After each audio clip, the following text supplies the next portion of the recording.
When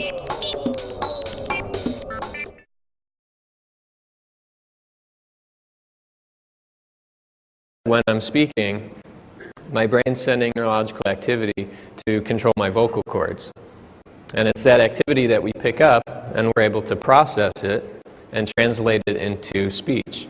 And so one of the applications that we're developing is what we call voiceless communication. So it's the idea that essentially, take for example when you're talking on a cell phone, why do all the people around you need to hear your conversation? With this technology, we can enable people to speak silently and not miss important calls. So we'll give you an example of that. So this will take a second here. Okay. Should I pick up this phone? Yeah. So what we're going to do is place one of the first voiceless cell phone conversation. There we go. Nice ringtone. So hi Mike, this is Mike Ames over at TI. Are you busy?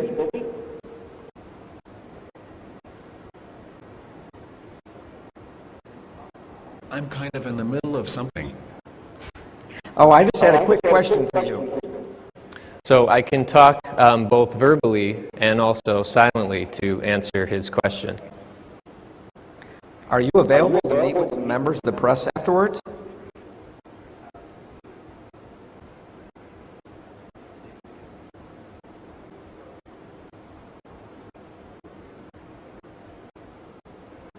Yeah, definitely.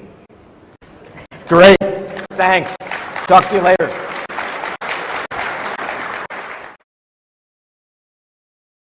The performance that we're able to achieve at this moment is similar to the early days of speech recognition. So those were days when there was very close set, but there were a number of applications that you could do. So one of the applications that we're developing, that we're launching at the end of this year, is a communication device for people with ALS, or Lou Gehrig's disease, in order to communicate.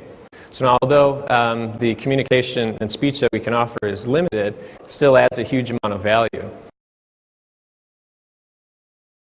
If you can capture what a person wants to say before they actually say it, there's a number of very powerful things that you can do with that. And one of them that we're developing is kind of its usage scenario, what we describe as the smartest man in the room.